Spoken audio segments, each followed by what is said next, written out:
अस्सलाम वालेकुम everyone, welcome to my YouTube channel Wangshan one shot FF. तो हमारा न्यूज़ स्टोरी चल रहा है कॉन्ट्रैक्ट मैरिज का। तो चलिए आज हम इसकी थर्ड पार्ट की स्टार्टिंग करते हैं। तो लास्ट पार्ट में हमने देखा था कि वो लोग चर्च पर थे शादी करने के लिए, तो वहाँ पर विंग को रेड रोब्स दिए जाते हैं। लेकिन विंग अभी तक सोच रहा था। उसने अपनी दादी माँ से कहा है कि वो कुछ समय के लिए एक जगह जा रहा है जहाँ पर वो बहुत सारे पैसे कमाने वाला है, बट उसने रियल बताया नहीं कि वो शादी का नाटक करने वाला है। ऐसा वैसा अगर बोलता तो शायद उसका दादी माँ उसे कभी भी नहीं छोड़ता। बस उसने अपने भाई से इतना कहा है कि मैं कुछ टाइम के लिए बाहर जा रहा हूँ और फिर मैं कुछ दिन बाद वापस आऊँगा पैसे लेकर। और रिंग ने 50 सोने के सिक्के तो अपने भाई को देकर आया है ताकि वो उसको खर्च कर सके। विंग ने कहा अब मेरे भाई की आंखें ठीक हो जाएगी, उसके बाद हम अमीर बन जाएंगे। फिर विंग वहाँ पर रेड रूफ्स पर आते हैं जहाँ पर वांग जी उसके लिए वेट कर रहा था। वांग जी भी रेड रूफ्स पर था। वांग जी का रिबन भी रेड कलर का था। उसके बाद वो लोग शादी कंप्लीट करते हैं। सारे रिचुअल्स को फॉलो करते हुए वो लोग शादी कंप्लीट करते हैं। उसके बाद वैन चाओ ने कहा क्या लान कबीले में बड़ों का आशीर्वाद ना लेकर शादी करना ये अलाउ है। फिर वांग जी ने कहा हम इतना झूठ तो बोल सकते हैं कि हम एक दूसरे से प्यार करते हैं और हमने शादी कर लिया है, लेकिन बिना शादी के हम एक रूम में नहीं रह सकते हैं। ये हमारे रूल्स के ख़िलाफ़ है और मैं ऐसा नहीं कर सकता हूँ। और अगर मैं जाकर बोला कि हमारी शादी हो गई है तो ऑब्वियसली हमें एक ही रूम में रहना पड़ेगा और मैं बिना शादी के किसी गहरे गहरे उम्र के साथ एक ही रूम में नहीं रह सकता हूँ। वेग ने कहा इसका मतलब अभी मैं इसका ओमेगा हस्बैंड हूँ? मुझे तो यकीन नहीं हो रहा है कि मैं एक प्रिंस का ओमेगा हस्बैंड हूँ। मैं प्रिंस बन गया, मुझे तो यकीन नहीं हो रहा है। सीन कट होती है जब लान कबीले में सबको पता चला कि वांग जी शादी कर कर लेकर आ चुका है तो सब लोग हैरान हो गए थे, खास करके लान कोरैन। वो बार बार वेंग को देखकर बेहोश हो गए थे। उसके बाद सब लोग उसे लेकर उसके रूम में गए थे। वांग जी वहीं पर था। उसके बाद वांग जी ने बहुत मुश्किल से इतना झूठ बोला कि मैं विंग से प्यार करता हूँ, इसीलिए मैंने विंग से शादी कर लिया है। क्योंकि इतना झूठ उसे बेंचाओ ने बोलने के लिए बोला था। इतना झूठ वांग जी नहीं बोल सकता है। वांग जी के दिल में बहुत दर्द हो रहा था क्योंकि उसने अपने रूल्स को ब्रेक किया है, बट बिना शादी के वो किसी इंसान के साथ नहीं रह सकता है। सीन कट होती है। लान कोरैन बहुत टाइम तक गुस्से में था। वांग जी घुटना टेक कर उसके रूम के सामने बैठा हुआ था। थोड़ी देर बाद लान कोरैन ने कहा ठीक है, उसे कहो अंदर आने के लिए। उसके बाद वांग जी अंदर आ गया। लान कोरैन ने कहा मैंने तुम्हें माफ़ तो कर दिया है, बट अभी भी मैं तुमसे बहुत गुस्सा हूँ। वांग जी ने कहा जी अंकल, मुझे पता है। लान कोरैन ने कहा अच्छा हुआ, एक काम तुमने अच्छा ही किया है, कम से कम तुमने शादी तो कर लिया, नहीं तो मैं कब से तुम्हें बोल रहा था शादी के लिए। वांग जी ने कहा जी अंकल। उसके बाद लान कोरैन ने कहा हाँ शादी कर लिया है, अब मैं बस 1 साल बाद हिमालय पर जाने वाला हूँ, लेकिन उससे पहले मैं मेरी ग्रैंड चाइल्ड का फेस देख कर जाऊँगा। वांग जी हैरान हो गए सुनकर। उसने कहा ग्रैंड चाइल्ड? लान कोरैन ने कहा हाँ ग्रैंड चाइल्ड। क्या हुआ वांग जी? वांग जी ने कहा कुछ नहीं। लान कोरैन ने कहा अगर मुझे ग्रैंड चाइल्ड का फेस देखने के लिए 2 साल रुकना पड़े तो मैं वही करूँगा, लेकिन मैं ग्रैंड चाइल्ड का फेस देख कर ही जाऊँगा। वांग जी ने कहा पहले तो अंकल बोल रहे थे बस मेरी शादी देख ले उसके बाद वो चले जाएंगे, लेकिन अब बोल रहे हैं कि ग्रैंड चाइल्ड का फेस देखना है। उसने फिर से अपने अंकल को देखा। उसके बाद उसने कहा ठीक है, तुम विंग को अंदर ले आ सकते हो, अब मुझे कोई एतराज़ नहीं है, मैं तुमसे गुस्सा नहीं हूँ। वैसे मुझे विंग पसंद आया, वो कब तक बाहर खड़ा है, जाओ उसे महल में लेकर आओ। वांग जी ने कहा जी अंकल। उसके बाद वांग जी बाहर चला गया जहाँ पर विंग बैठा हुआ था और मच्छर मार रहा था। वहाँ पर डिसिपल्स भी थे। वांग जी ने कहा अंदर आ जाओ। विंग ने कहा तेरे अंकल ने तेरे को अनुमति दे दिया? वांग जी ने कहा क्या? विंग ने कहा मतलब कि वो खरूस बूढ़े ने जो बेहोश हो गया था, वो दाढ़ी वाला। वांग जी ने कहा वो मेरे अंकल हैं। विंग ने कहा हाँ अंकल, क्या उसने परमिशन दे दिया? वांग जी ने कहा हाँ। फिर वेंग ने कहा चलता अपन चलते हैं अंदर। उसके बाद वेंग पूरा अजीब तरीके से अंदर आ रहा था। वांग जी ने उसके हाथ को पकड़ते हुए कहा वेंग। वेंग ने कहा क्या हुआ रे? फिर वांग जी ने कहा धीरे धीरे चलो। वेंग ने कहा धीरे धीरे चलो? वांग जी ने कहा हाँ, तुम एक ओमेगा हो, ये कैसे चलने का तरीका है? वेंग ने कहा मैं अपन तो ऐसा ही चलता है रे। वांग जी ने कहा नहीं, ध्यान से चलो। वेंग ने कहा ठीक है। उसके बाद वेंग चल रहा था। जब वेंग महल के अंदर आया तब उसने देखा कि वांग जी का महल बहुत बड़ा था। उसने कहा आइला, इतना बड़ा महल, अपन ने तो इतना बड़ा महल ज़िंदगी में कभी नहीं देखा, क्या यह तुम्हारा है? वांग जी ने कहा हाँ। वेंग ने कहा अपन को लगा कि तू बहुत बहुत बहुत खड़ूस है, बट तू तो बहुत अमीर निकला रे। वांग जी ने कहा वेंग। वेंग ने कहा क्या हुआ? वांग जी ने कहा अपनी भाषा ठीक करो। वेंग ने कहा अपन तो ऐसी बात करता है। फिर वांग जी ने कहा नहीं, तुम हमारे कबीले के अंदर हो और ये एक महल है, महल के अंदर बहुत सारे लोग रहते हैं, तुम ऐसे बात नहीं कर सकते हो, अपनी भाषा ठीक करो वेंग। वेंग ने कहा अब अपन कैसे बात करें, अपन को वैसे बात करना आवे ही ना। फिर वांग जी ने कहा जैसे नॉर्मल इंसान बात करते हैं तुम वैसे बात करो। वेंग ने कहा ओके ठीक है, वैसे मैं तेरे को क्या बुलाऊँ? फिर वांग जी ने कहा वेंग। वेंग ने कहा आई एम सॉरी, अब मुझे समझ में आ गया कि मुझे कैसे बात करना चाहिए। वांग जी ने कहा वेंग ने कहा पतिदेव। उसके बाद उसने वांग जी के हाथ को पकड़ लिया, उसने अपने आइज़ को ब्लिंक किया। वांग जी ने कहा क्या? फिर वेंग ने कहा अरे अपन एक्टिंग कर रहा है ना। फिर वांग जी ने कहा हाँ लेकिन। फिर वेंग ने कहा ऐसे चिपके चिपके रहेगा ना तो तेरे खरूस बूढ़े को लगेगा, आई मीन तेरे अंकल को लगेगा कि हम लोग सच में पति पत्नी है, आई मीन हस्बैंड है, आई मीन तू मेरा हस्बैंड है ना, तो ऐसे एक्टिंग करना पड़ेगा ना। वेंझाड़ तो ऐसे कहा था। फिर वांग जी ने कहा अच्छा ठीक है। फिर वो लोग अंदर आ रहे थे। वेंग बहुत अजीब तरीके से चल रहा था, मतलब एक लड़की ऐसे चलता है ना, बिल्कुल वैसा वेंग चल रहा था। वांग जी ने कहा तुम कुछ ज़्यादा ही एक्टिंग कर रहे हो। वेंग ने कहा नहीं रे, ऐसा करना पड़ता है। मैं फिर से भूल गया। नहीं जी, ऐसा ही करना पड़ता है, आपको नहीं पता? वांग जी ने कहा इतना भी एक्टिंग नहीं करना है। वेंग ने कहा देखो मैं चल रहा हूँ ना ठीक से, देखिए ना। उसने वांग जी के फेस को पकड़ लिया और अपनी तरफ घुमा लिया। वेंग ने कहा क्यों रे, अच्छी नहीं लगी? फिर वांग जी ने कहा अच्छी लगी, लेकिन ये क्यों रे, ये रे वो रे, ये सब बोलना बंद करो। फिर वेंग ने कहा तो ऐसे बोलो क्या? क्यों जी, ऐसे बोलो। वांग जी ने कहा हाँ ये ठीक ठाक है। वेंग ने कहा हाँ ठीक है, मैं तेरी पत्नी बनेगा ला, बट इतना बड़ा महल क्या आप उनको साफ करना पड़ेगा? देख आप उन झाड़ू पोछा नहीं लगा सकता है, बर्तन बर्तन में कुछ नहीं घिस सकता, खाना उनको बनाना नहीं आता है, तो समझ रहा है ना। वांग जी ने कहा हमारे घर में बहुत सारे मेड्स हैं। वेंग ने कहा मजे ही मजे, क्या इसमें काम भी नहीं करना पड़ेगा? वांग जी ने कहा नहीं, तुम्हें कोई काम नहीं करना पड़ेगा। वेंग ने कहा झाड़ू पोछा बर्तन कुछ भी नहीं करना पड़ेगा? वांग जी ने कहा नहीं करना पड़ेगा। वेंग ने कहा तो मैं क्या करेगा? वांग जी ने कहा बस तुम खाओगे और एक्टिंग करोगे। वेंग ने कहा बस खाना पीना और सोना, बस तुम्हारे पत्नी बनने का एक्टिंग करना। वांग जी ने कहा हाँ। वेंग ने कहा बस इतने से काम के लिए तुम मुझे सोने का सिक्का दे रहा है, वो भी 100 पर मंथ? वांग जी ने कहा हाँ क्यों, तुम्हें नहीं चाहिए? वांग जी ने वेंग को देखा। वेंग ने कहा अरे चाहिए ना अपन को, बट तू बहुत भोला है रे, वैसे तेरा महल बहुत अच्छा है। कब का बनाया? वांग जी ने कहा क्या मतलब? वेंग ने कहा छोड़, वैसे तेरे मॉम डैड कहाँ है? वांग जी चुप हो गया। वेंग ने कहा आयला बात क्यों नहीं करता तू? वांग जी ने कहा वो नहीं है। वेंग ने कहा वो कहीं घूमने गए हैं क्या? हाँ? वांग जी ने कहा नहीं।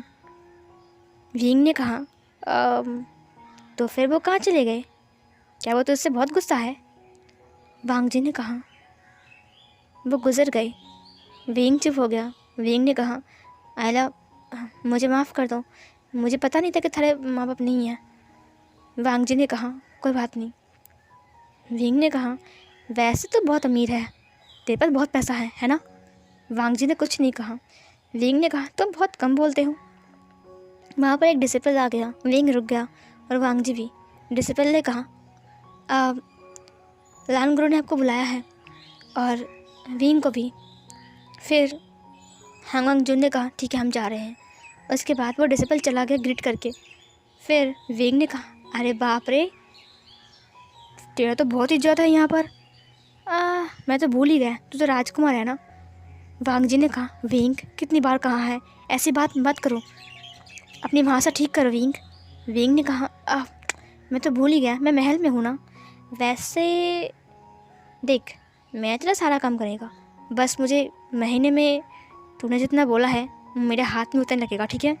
100 सोने के सिक्के, एक भी कम नहीं लेगा अपन। फिर वांग जी ने कहा, तुम्हें वही मिलेगा। फिर विंग ने कहा, ठीक है चलो।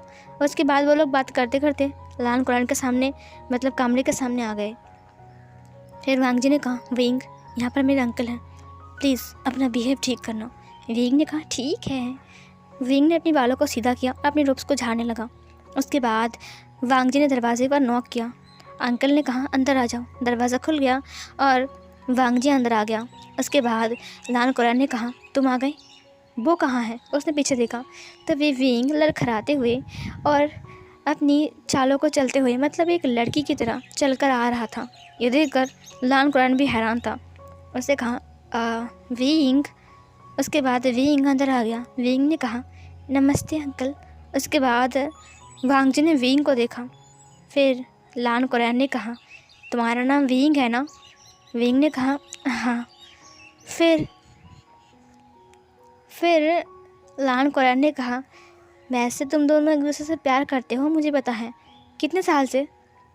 विंग चुप था। उसने वांग जी को देखा। उसने कहा, आयला, इसे तो मुझे बताया नहीं कि कितने साल से। उसने कहा, 1 साल। फिर लान कुरान ने कहा, 1 साल से? वांग जी, तुमने मुझे बताया नहीं। वांग जी चुप था। विंग ने कहा, ये कैसे बताएगा, ये तो बहुत शर्माता है और बहुत खड़ूस है, बात ही नहीं करता है ज़्यादा, बिल्कुल चुपचाप रहता है, कुछ पूछो तो ज़्यादा बोलता ही नहीं है और मुंह पर जवाब भी नहीं देता है। लान कुरान ने कहा, हाँ 1 साल में तुमने वांग जी को पहचान ही लिया अच्छे से। विंग ने कहा, हाँ 1 साल में नहीं, 1 दिन में पहचान लिया इसको, खड़ूस है 1 नंबर का। फिर तभी लान कुरान ने कहा, लेकिन फिर भी तुम कुछ अजीब से लग रहे हो विंग, तुम किस राज्य से हो? विंग ने कहा, ये गुसू का जो पास वाला गांव है ना, उसके पास वाले गांव से मैं आया हूँ। उसने कहा, ओ हेम राज्य से? विंग ने कहा, हाँ जी। उसके बाद वांग जी ने विंग को देखा। विंग बात करते करते अपने फॉर्म में आ रहा था तो वांग जी ने उसे आंखों से इशारा किया। विंग फिर से ठीक हो गया। उसने कहा, हाँ जी मैं वहीं से ही हूँ और मैं गाँव से हूँ। जैसा जैसा वांग जी ने विंग को समझाया था, विंग वैसा ही बोल रहा था। मैं कोई राजकुमार नहीं हूँ, मैं एक नॉर्मल सा ओमेगा हूँ और मैं पढ़ाई कर रहा था। राजकुमार लान को मैंने पहली बार देखा था, तब मुझे वो बहुत पसंद आ गए थे। लान कुरान ने कहा, बट वांग जी से मुझे ये उम्मीद नहीं थी कि वो किसी से प्यार करके शादी करके यहाँ पर लेकर आ जाएगा, बट जो भी हुआ अच्छा हुआ। उसके बाद लान कुरान ने कहा, तुम लोग ज़रा पास पास खड़े रहो, देखो तुम दोनों को। उसके बाद विंग वांग जी के पास आ गया, उसके हाथ को पकड़ते हुए कहा, हाँ देखिए। उसके बाद वांग जी ने अपने माइंड में कहा, ये कुछ ज़्यादा एक्टिंग नहीं कर रहा है, ये लड़की क्यों बन रहा है? हाँ। उसके बाद लान कुरान ने कहा, जोड़ी अच्छी है, बस मुझे ग्रैंड चाइल्ड चाहिए।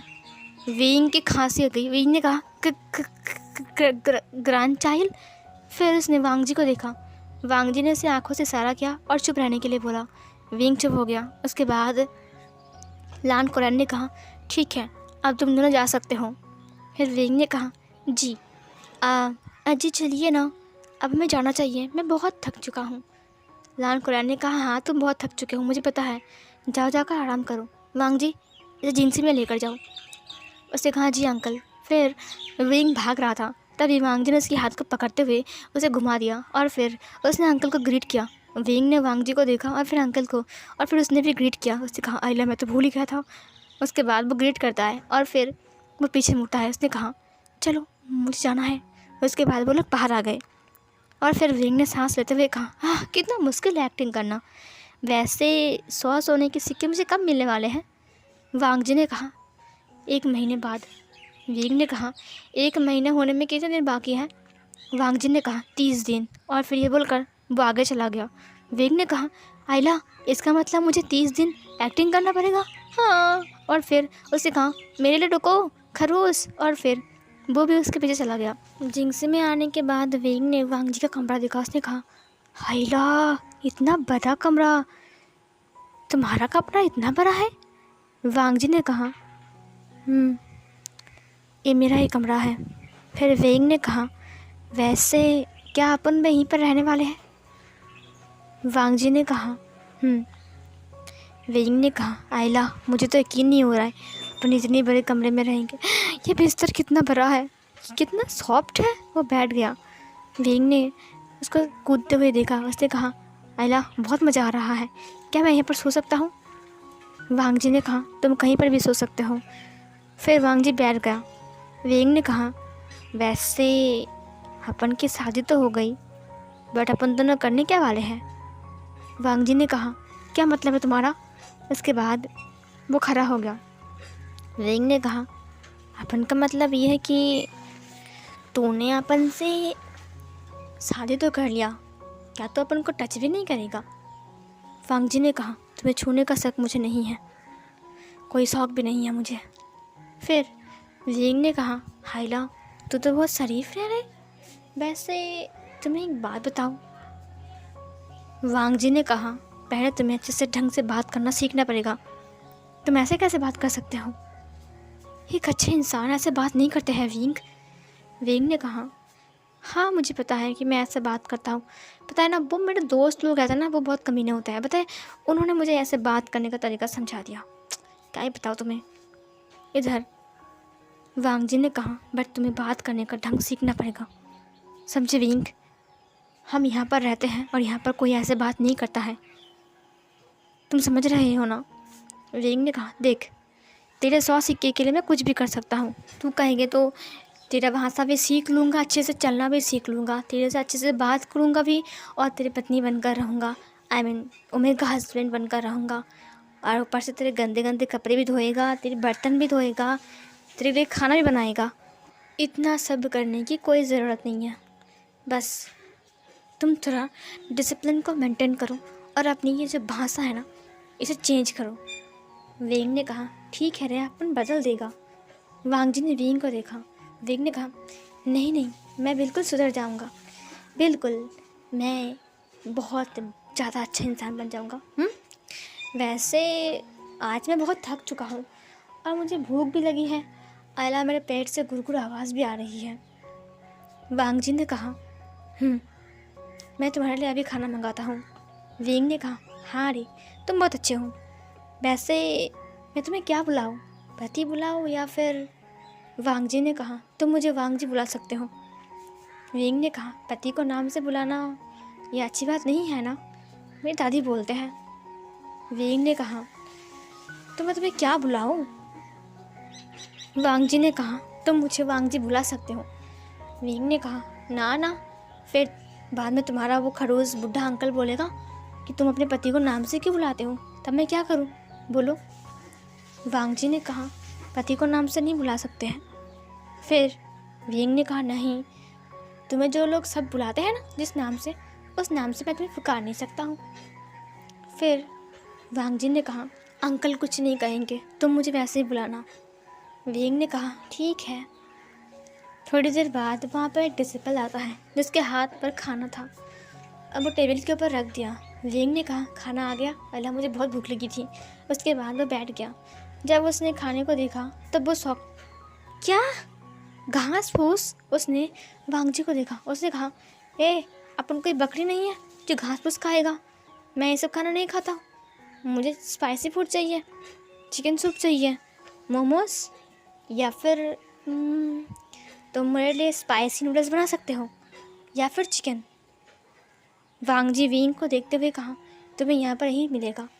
वेंग ने कहा मुझे सब्जी पसंद नहीं है, मैं सब्जी नहीं खाता हूँ। वांग जी ने कहा बट हमारे यहाँ पर नॉन वेज अलाउ नहीं है, हम सब्जी ही खाते हैं वेंग। वेंग ने कहा तुम कितने खरूस हो, ऊपर से ये सब सब्जी वब्जी खाते हो, इसीलिए ना तुम लोग बहुत खरूस हो, गाय की तरह चुप रहते हो। ये सुनकर वांग जी ने कहा, क्या कहा तुमने?